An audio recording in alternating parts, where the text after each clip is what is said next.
नमस्कार मेरे किसान भाइयों, स्वागत है आप सबका एक बार फिर। किसान साथियों, बरसात का मौसम आ चुका है। सभी क्षेत्रों में पहली बरसात भी हो चुकी है। मौसम में इस वक्त बहुत ज़्यादा उमस है और ख़ासकर 0238 गन्ना प्रजाति में किसान साथियों ये बिल्कुल उपयुक्त समय है टॉप बोरर और पोका बोइंग दोनों बीमारी एक साथ आने का। किसान भाइयों, कई किसानों ने मुझे वीडियो भी भेजी है और बताया है कि इस समय पे तितली भी जो टॉप बोरर के लिए सबसे ज़्यादा जिम्मेदार कीट है वो भी देखा गया है। तो किसान साथियों, अगर आपने अभी 1-2 दिन पहले ही या 5 दिन पहले तक स्प्रे नहीं लगाई है तो एक स्प्रे आपको अब करनी ही करनी है।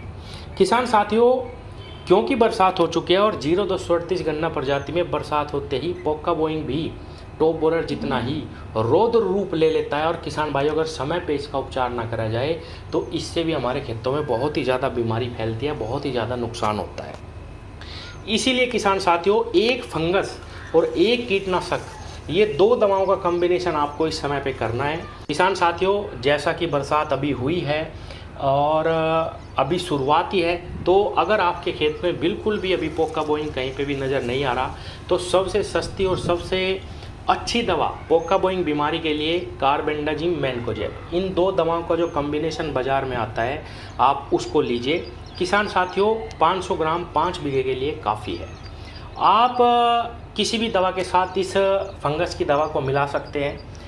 कई किसान जो पहली बार चैनल देख रहे हैं वो ये कहेंगे कि भाई फंगस के साथ कीटनाशक का छिड़काव नहीं कर सकते मिला के, लेकिन किसान भाइयों ये व्यवहारिक बात नहीं है, प्रैक्टिकल के आधार पे यहाँ पे बात होती है। इसको आप किसी भी दवा के साथ मिला सकते हैं।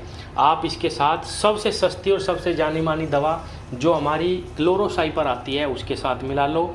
उसके बाद जो दूसरी दवा सबसे अच्छी है जो कहीं पे भी मिल जाती है, प्रोफेनाफॉस, उसके साथ मिला लो। तीसरी दवा हमारी किसान भाइयों फिप्रोनिल है, अब 5% में आती है, उसकी आप 500 ml मात्रा ले लीजिए और उसके साथ भी अगर आप कार्टप भी मिलाना चाहें, कार्टप हाइड्रोक्लोराइड 200 ग्राम आप वो भी ले सकते हैं। और तीसरी हमारी दवाई है किसान भाइयों इमिडाक्लोप्रिड। तो ये 3-4 दवाएं मैंने आपको बताई है, इनके साथ आप कोई भी फंगस की दवा मिला सकते हैं। सबसे पहले फंगस की दवा जो मैंने बताई, सबसे पहली जो दवा आती है इस बीमारी के लिए वो यही है किसान भाई, जिसमें कार्बेंडाजिम मैनकोजेब है। उसके बाद दूसरा जो साल्ट हमारा आता है वो है थाइफोनेट मिथाइल। इसके अगले पायदान पे ये दवा आती है। सबसे पहले कार्बेंडाजिम मैनकोजेब, उसके बाद थाइफोनेट मिथाइल। ये भी 500 ग्राम दवा आप 5 बीघे खेत में अगर लगा देंगे तो बिल्कुल भी पोका बोइंग आपके खेत में नहीं आएगा। और आपको इस स्प्रे में खासकर अब जो स्थिति है, जो बरसात के बाद की स्थिति है, उमस भी है, पोका बोइंग के फलने फूलने के लिए बिल्कुल उपयुक्त समय आ चुका है, उसमें आपको कीटनाशक के साथ अब फंगस की दवा लगानी ही लगानी है। मैं किसान भाइयों, कभी भी अब से पहले आपने कोई वीडियो ऐसी नहीं देखी होगी जो एक भी वीडियो में मैंने कहा हो कि आप फंगस की दवा गन्ने पे लगा लो, क्योंकि गन्ने में फंगस बिल्कुल नहीं आती किसान भाइयों। अगर आती भी है तो वो खुद से ही स्वतः ही ठीक हो जाती है। गन्ना एक ऐसी खेती है, एक ऐसी फसल है, इसीलिए अब वो समय आ गया है जब मैं कह रहा हूँ कि आपको फंगस की दवा का इस्तेमाल करना है। तो 2 दवाएं हो गई फंगस की, एक कार्बेंडाजिम मैनकोजेब जो साफ के नाम से मिलेगा, कई कंपनियां बनाती है, किसी भी कंपनी का ले लो। अगली दवा हमारी थाइफोनेट मिथाइल हो गई। अगली जो दवा है 500 ग्राम हारू के नाम से आता है, जिसमें सल्फर और टैबुकोनाजोल का कम्बिनेशन आता है, वो भी आप ले सकते हैं 500 ग्राम। कई कंपनियां बना रही इस कम्बिनेशन को, वो ले लो।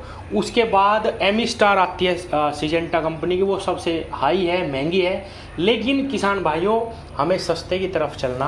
पहले आप अगर बिल्कुल भी रोग नहीं है तो कार्बेंडाजिम मैनकोजेब या थाइफोनेट मिथाइल, इनमें से एक ले सकते हैं। तो 3-4 दवाएं हो गई फंगस की, कोई भी एक ले लो 500 ग्राम। और किसान भाइयों 3-4 हो गए कीटनाशक। इसके ऊपर कीटनाशक आपको तब लेने हैं 2-2 अगर आपको रोग नज़र आ रहा, या कार्टप का कॉम्बिनेशन किसी भी कीटनाशक के साथ मिला लो। जैसे 200 ग्राम कार्टप ले लो और 500 ml ये हमारी हमला आती है वो ले लो, उसके साथ एक ये फंगस की दवा ले लो। या आप प्रोफेनाफॉस के साथ कार्टप ले लो और किसान भाइयों एक फंगस की दवा ले लो। या आप इमिडाफिप्रोनिल का कॉम्बिनेशन बनाओ खुद से ही किसान भाइयों, सस्ता भी पड़ेगा। 250 ml 17.8% वाली जो इमिडाक्लोप्रिड आती है बाज़ार में, सबसे सस्ती दवा वो लीजिए 250 ml खाली, और उसके साथ 400 ml 500 ml 5% वाली फिप्रोनिल लीजिए, जिसको हम रीजेंट के नाम से जाते हैं, वो ले लीजिए किसान भाइयों। उनको दोनों को मिलाइए और 2 दवाओं का कम्बिनेशन हो गया। उसके साथ आपको कार्डप भी नहीं मिलाना और एक फंगस थाइफोनेट मिथाइल लगाएं और अपने खेतों पे ज़रूर छिड़काव कर दें, क्योंकि किसान भाइयों इस समय पे टॉप बोरर आएगा ही आएगा।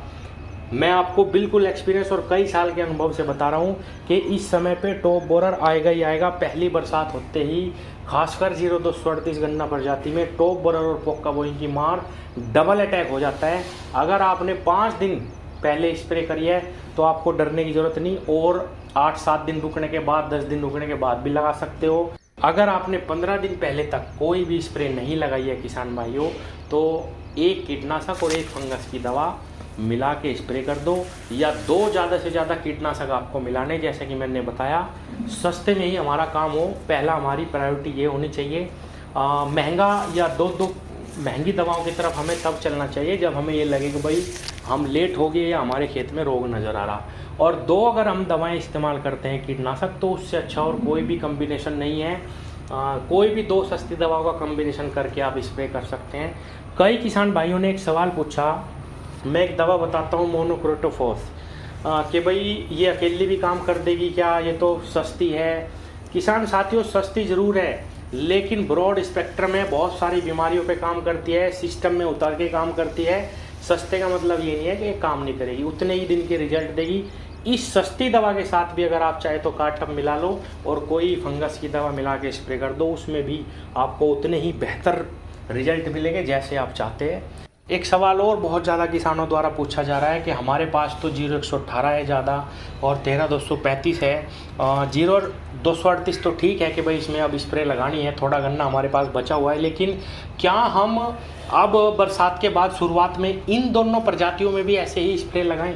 किसान भाइयों, बहुत सारी बीमारियां होती हैं, जैसे थ्रिप्स आता है गन्ने में, और टॉप बोरर ही कोई ऐसी बीमारी नहीं है कि भाई वही एक बीमारी। थ्रिप्स भी आते हैं जो पत्तियों का रस चूस लेते हैं और वो हर प्रजाति में लगते हैं, चाहे वो कोई भी हो, 11015 हो, 13235 हो, 0118 में और 13235 और 11015, तीनों में थ्रिप्स बहुत ही ज़बरदस्त तरीके से आता है। तो स्प्रे लगानी तो सब में ज़रूरी है, लेकिन ऐसा नहीं है कि भाई 0238 की तरह स्प्रे लगाने के बाद भी ये प्रजातियां खराब हो जाएं, ऐसा बिल्कुल नहीं है। और उसके मुकाबले इन पे कम स्प्रे लगानी पड़ेगी, ऐसा भी नहीं कि भाई हर 20 दिन पे लगाओ, नहीं। 1.5 महीने में 2 महीने में एक स्प्रे भी अगर आप और प्रजातियों में इनमें लगाएंगे तो भी आपका खेत बचा रहेगा, कोई दिक्कत नहीं है। इस 0238 की तरह बार बार स्प्रे लगाने की ज़रूरत नहीं है। हाँ, जैसे अब बरसात शुरू हुई है, उमस है मौसम में, तो उनमें भी एक स्प्रे अगर आप हल्की लगा दें तो आपको लाभ मिलेगा, फ़ायदा मिलेगा किसान भाइयों। धन्यवाद।